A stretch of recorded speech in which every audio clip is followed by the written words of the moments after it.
I am not here to satisfy you. I am not here so you like, oh, Grant, I like him. I don't care if you like me or not, man. I want to move a handful of people in the room to go from 400 grand a year to start thinking about how do I make 4 million? My goal is to meet as many people on this planet as possible, people that are positive, people that have more time to create than to be critical, more time to hustle than they have to hate, and they want to actually add strategy and techniques that are proven to grow their business so that they can take care of their family and their church.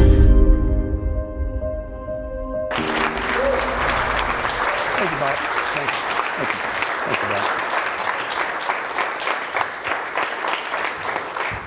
you. Hey, thank you very much for having me. I live here in Miami. Anybody here live here? No? You guys are all out. Well, welcome. So what I want to talk to you about today is having the life. And the economy collapsed. When Lehman collapsed, the life that I thought I had was put at risk. So you're in this room because you're a top producer. And I'm going to tell you that one of the things that to me is the most difficult thing in my entire career is becoming a top producer. Because the moment you become a top producer, you become susceptible to thinking you have the life. I grew up in a little town in Louisiana, a little small town, about 60,000 people. You probably hear the accent. And I grew up in a middle class family. My dad died when I was 10 years old. My mother raised us. And my mother constantly told me how proud I should be of myself. How many of you got a mother like that? You should be so proud of yourself, okay?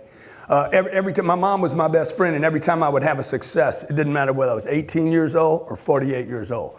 Anytime I had a success, she was the first person I called. I wouldn't call my girlfriend, wouldn't call my wife, wouldn't call any of the people that were closest to me. I'd call my mom and say, Mom, you never believe I just bought a real estate deal. I started this company. I bought my first real estate deal. It's 38 units. It's $4 million.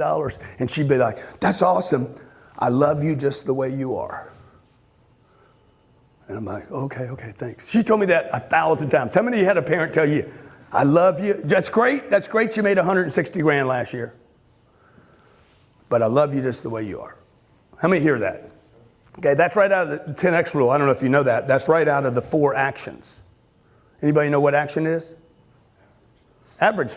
I'm doing well. Okay? There's 4 levels of action. Number 1 is I do nothing. If I rewrote this book, I would take that out. That's actually impossible. To do nothing at all is impossible. Try doing it right now. To do nothing means you had to make a decision to do something and not do it. This is actually not true. I wouldn't put it in the book if I rewrote it. The second level of action is to retreat. This is what most people do, by the way. How many had a commitment to work out today and didn't? Okay, I was up late. Whatever. You came up with whatever reason. I'm going to make the call. By the way, any retreat in life, any single retreat is a discipline and a commitment to retreat when it matters. So every time you make a decision, you just need to be aware that what are you doing here? Okay, there's only 4 things you can do in any given day, right? You could do nothing, you could retreat, or you could do this, average. Now I know you guys are being told that you're the top. You're the best. You made it to Miami. But I'm just going to tell you right now, ain't not a person in this room is above number 3. No, I'm not there. Okay, and I know how much I'm grinding every day, how much I'm pushing every day, how many hours I put into a day. What's the maximum number of hours you can do in a day? Not if you add people. If you added people, you got to think beyond the 24th thing. Once you guys get committed, then you will come up with solutions outside the physical universe. Okay, you're already doing that. Your space is bizarre. Okay, here there's a bunch of people in the room that like I don't know anything about technology. I'm 61 years old. I was born in 1958. I am supposed to be outside of that moment of technology. Yet I'm probably one of the top 5 social media people in the world today. Banging on Instagram and Snapchat and LinkedIn and Google Plus that'll go away. Using all these mechanisms to try to get attention so that I can operate at this level 10X thing, this massive level that is always changing, by the way. You can't 10x something. People are like, man, I'd write the book. If I wrote the book, I'd write it 11x. I'm like, that's because you don't understand 10x, dude. 10x is a multiplier. It's 10x, which is 100. Okay? So what I did when Lehman collapsed, I wrote the 10x rule. And I wrote the book because I realized I had done something wrong. That book was written for me. And the reason, when I closed the book, the reason I was like, whatever, I had figured out what I had done wrong, okay? I had to embrace the idea that $3 or $4 million in a bank and a house paid for and 2 cars and a marriage, and I got it better than everybody else. And my mama loves me just the way I am, was all this middle class, this American, particularly here in America. How many of you live in America? Okay, in America, the middle class, it is the sleeping chamber on planet Earth. Okay, people come here. They come from India and China, come to here to get a middle class. Dude, I don't want anything to do with this. Okay, you're middle class, you will not change the world. You might change your house. You might change the education your little kids get.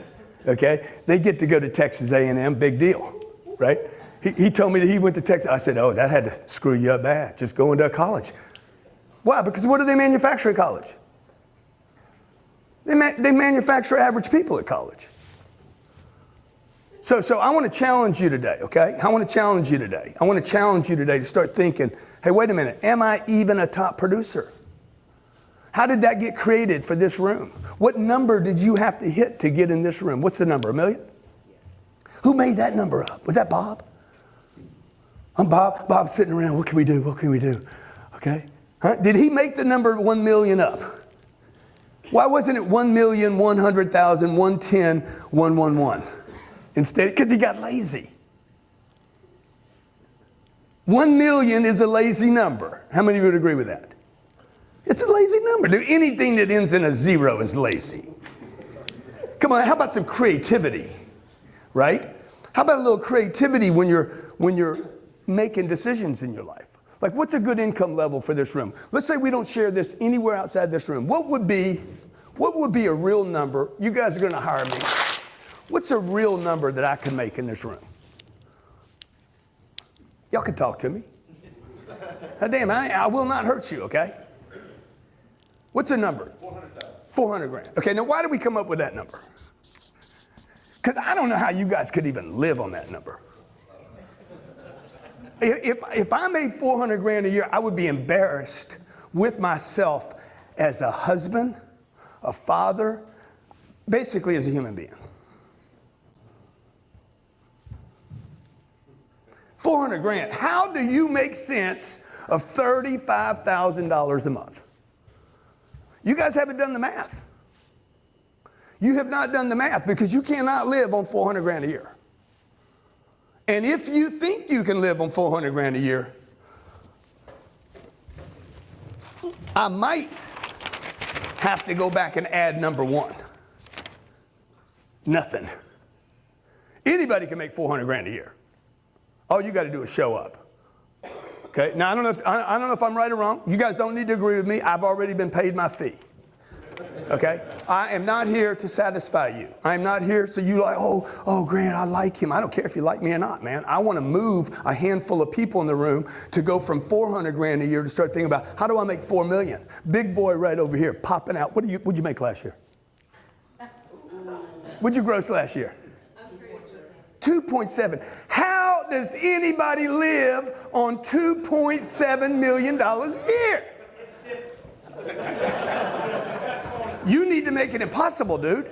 I can't, my plane eats $2.7 million a year. This dude needs to think different. He's running out of time, man. You guys all in the room, man, you're running out of time. You're in a space that is so frothy with opportunity, it's unbelievable. You're making sense of less than you can get. This is my mama. My mama saying, I love you, boy, just the way you are. Mama, I made $10 million on one deal. That's great. But son, I love you just the way you are. I'm like, shit, I don't love me just the way I am. Because I'm doing deals where I know I could make 100. Okay, how many of you in the room are operating below your potential? Let me see a hand. If you know you're operating below your potential. Man, please tell me you're operating. How many of you, let me see a hand again, if you're operating below your potential? Okay? Your finances should indicate that. Your finances are a way to tell the truth about who you are, your space. Like if you're an Uber driver and you're making $2.7 million a year, pat on the back. You're in this space making $2.7 million a year? Come on, man. Your company's doing what, $2 billion? $2 billion, and you guys aren't getting it all. Would you say that you're not getting it all? We got a lot of room. A lot of room. He's telling me he's in the first innings of his game. So I'm like, hey, what do I need to do? Let's say 400 is the number. Then I'm going to take this and I'm just going to 10x that. And I'm going to build a business plan for $4 million. And I'm going to quit thinking that I got to do a 4-minute mile. I'm going to quit thinking about the physical universe. What can I do to produce $4 million worth of income? Is it here? Is it outside of here? Is it here and outside of here? How many customers would I need? This is what my goal for you today is, to leave here and say, dude, I ain't satisfied. Okay? I want to raise the numbers on this room. So the next time there's 75 people here and everybody adds a 0 to your income. Oh, by the way, if you love yourself at 400 grand, mama, if you love your son just the way he is at 400, would you love me a little more if I add a 0? No, she couldn't love me anymore. It wasn't up to her to love me. It was up to me to love what I'm doing every day, right? You guys are showing up, you're working your ass off every day, right or wrong? How many of you are making calls every day? You're like, I do not want to make this call, and you make it anyway. Good, then get paid for it. Get paid some real money for it, man. Okay? Get paid some real money, just add a 0. How many calls would I have to make? Is this even possible? He's doing part of it. He told me he's not tapped into all of it. He's hitting 70% of that number. If everybody walked out of here and said, hey, I'm going to build a $4 million plan. I'm going to tell you a little game I play. I got 14 little companies. I run 14 little companies while I'm doing deals, while I'm speaking to you today, right? I'm still running them in my head right now. I got them all open. I got browsers open all over the place. Counselor said, you got ADD. I said, I ain't got ADD. I don't know how to add. I multiply. I'm done adding. I'm done adding a customer. I want to multiply customers. I don't want to add orders. I want to multiply my orders, okay? I consider myself a decent salesperson. But it doesn't matter if you're a great salesperson. If you don't add business to the sale, if you don't become a business person, you can't build out zeros. Because you're going to hit a place where they can't pay you anymore, right or wrong. You got to start thinking about being a business inside the business. How do I add zeros? How do I grow the top line of my business, okay? So today I'm thinking, man, I'm going to build a $10 billion business. I just go into it backwards. I'm going to build a $10 billion business. I'm going to take the 14 little things that I have, probably get down to 3 or 4 of them. How do I build 10 billion? I know the money's on the planet. Say yay if you agree there's $10 billion on planet Earth. Dude, you could suck $10 billion off planet Earth today and they wouldn't even give you, you wouldn't even make the paper. I just got to think different, and I can't compare it to my upbringing. How many people from China here? See a hand if you. Dude, you compare what the average person makes there, you will make sense of anything. Would you agree? If I'm coming from India, I could make sense of 50 grand a year. 50 grand a year, dude, I'm doing great compared to what? Other people in India, right? My mom, she would give me food. When she'd feed me, she was programming me. How many of you are programmed by your parents?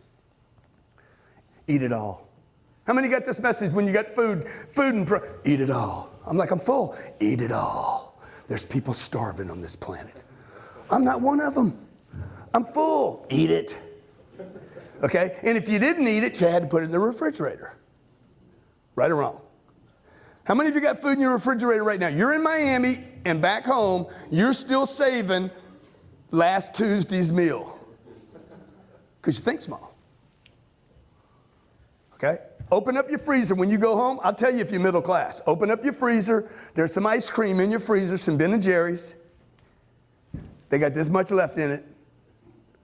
They got more frost than they got ice cream. And you're saving it, man.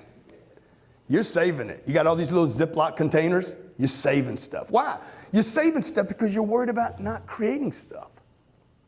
right? I just want to create a bigger top line. So what I do right here is this, okay? Anytime I'm short on creativity, I know that I need to look at creativity is the solution to that $10 billion. Would you agree? If I'm short on creativity, if the $10 billion exists, if $4 million of income exists, okay? If you guys think, hey, I could do 400 grand, or I could do $1 million, or I could do 4 million. If that money exists, if that's a reality, then what I need to look at is not the creativity, I need to look at the commitment, because creativity follows commitment. Where you lack creativity, handling an objection, following somebody up, grabbing business from somebody else, stealing something, a deal that's done, undermining that deal and taking that deal, you lack creativity, right? And the moment I don't think big enough on my income, I will lack creativity where all the solutions, I lack commitment, which will produce the creativity necessary to get those extra deals. The money exists. The potential is there. The opportunity is there. Your space is enormous. What I have to do, whether I'm going into a new sales job, making a sales call myself, or whether I'm trying to start a new business or a new division, is I have to start with the top line of the business, okay? As a salesperson, salespeople sometimes don't think in terms of top lines. They think in terms of their sales. I would tell you to create a department, okay? And your department would be a new business for yourself. And going into 2019 and 2020, you would say, hey, what could I do between March? Are we still in March? Or April? We in April? We're in April, okay? So April to April, the next 12 months, not the last 8 months, April to April, how would I build a $4 million business? How could I do that? How many customers would I need? How many phone calls would I have to make? How many letters out? How many contacts? How many visits? If the $4 million is real, okay, is the $4 million real? Is it real? No, I can't hear you. Is it real? Yes. God damn, y'all don't need to wait till you drink to get excited. You better get excited now, because if you're not going to get excited now, nobody will give you this money. Nobody will give you this money. Money follows attention. How much attention can I get in the marketplace is where money goes. Money does not go to the best product, ever. Money does not go to the best product. Money does not go to the happiest place either. Money goes to where attention goes. Whoever gets the most attention gets the most money. Action, massive action, has always worked. It's proven itself for thousands of years. This is not a new concept. You show me somebody, and we know their name, anybody in the room, any famous person that you can think of. Anybody that we would both know. You say, I'm going to mention their name, and Grant will know who that is. Give me a name of one person. Tiger Woods. Massive action. Persistent, massive action. Okay? Okay, how many people were watching the Open yesterday? Yeah, exactly. Why? Because Tiger was in it. Attention. Money follows attention. Money follows attention. How much attention can you get? Even bad attention. Okay? I'm going to tell you something. What Tiger went through in the last decade helped him. You got more white people pulling for Tiger Woods, right? They're like, Tiger, grown white men, Tiger. And we say there's division in this country. Tiger, I love Tiger. Right? Why? Because they love a comeback, man. The guy got a lot of attention. Okay, who else? Give me another name. Oh my God, I didn't know it was going to be this kind of meeting. If I didn't know it was going to be this kind of meeting, I'd charge you double. Donald Trump. Everybody knows him, okay? Money follows attention. Success and power follow attention. Okay, you can not like the guy, but could you handle that much heat every day? Could you handle that many people not liking you every day? Because if you're going to be a leader, if you're going to be a real leader, okay, if you're going to be at the top of the food chain kind of leader, people aren't going to like you. Thank you so much for having me today, Bob. Thank you so much. Thank you. Okay, appreciate you guys. Thank you.